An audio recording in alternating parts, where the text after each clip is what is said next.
আসসালামু আলাইকুম। কেমন আছেন আপনারা সবাই? আমি আলহামদুলিল্লাহ ভালো আছি এবং যে যেখান থেকে আমার আজকের ব্লগটি দেখছেন, আশা করছি আপনারাও সবাই অনেক ভালো আছেন এবং সুস্থ আছেন। সকালটা শুরু করলাম বাহিরের প্রকৃতি দেখতে দেখতে, বাট দেখে মনে হচ্ছে যেন কুয়াশা এখনই নেমে এসেছে। আর কিছুদিন পরই হয়তো শীত নেমে আসবে। সো এই জন্য হয়তো এরকম ওয়েদার। অন্যদিকে আজকে গাছের দিকে তাকিয়ে দেখি গাছগুলোর কি হাল হয়েছে। গাছগুলো যে টিকে আছে এটাই অনেক আসলে।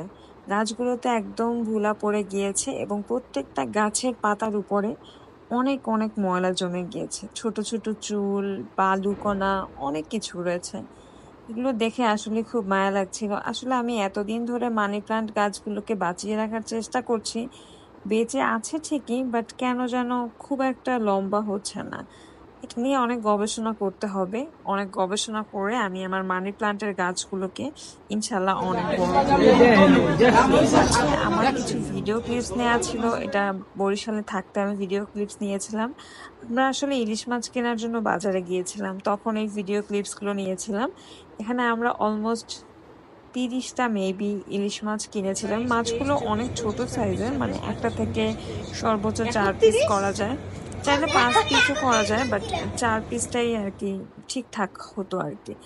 যাই হোক, এই মাছগুলো আসলে আমার এই সাইজের মাছগুলো ভীষণ পছন্দ। এই সাইজের মাছগুলো ঝোল খেতে ভীষণ ভালো লাগে, একটা অন্যরকম ঘ্রাণ পাওয়া যায়, যেটা কিনা আমি বড় ইলিশে সেভাবে পাই না। যদিও এখন বড় ইলিশ বাজারে খুব একটা ছিল না। দেন রাতে বাসায় এসে আমরা দুটো মাছ ভেজে নিয়েছিলাম এবং সবাই মিলে অনেক মজা করে খেয়েছিলাম। এবং এই রান্নাগুলো হচ্ছে আজকে দুপুরের, এগুলো আমি ভিডিও ক্লিপস নিচ্ছিলাম। যেহেতু মাছের ভিডিও দিচ্ছি রান্না করার, তো এই জন্য ভাবলাম যে বাজার থেকে কি কি মাছ কিনেছিলাম বা মাছগুলো দেখতে কেমন ছিল, যেহেতু ক্লিপস নিয়ে ছিল, তো সেগুলো শেয়ার করলাম আপনাদের সাথে। আজকে দুপুরে ছিল করলা দিয়ে আলু ভাজি চিংড়ি মাছ দিয়ে, অন্যদিকে লাউ, টমেটো আর চিংড়ি মাছ দিয়ে একটা ঝোল রান্না করেছিলাম, আর ইলিশ মাছ রান্না করেছিলাম। আসলে ঢাকায় আসলে আমি চেষ্টা করি টুকটাক রান্না বান্না করার জন্য। যতক্ষণ আমি বাসায় থাকি আমি চেষ্টা করি আমিই রান্না করব।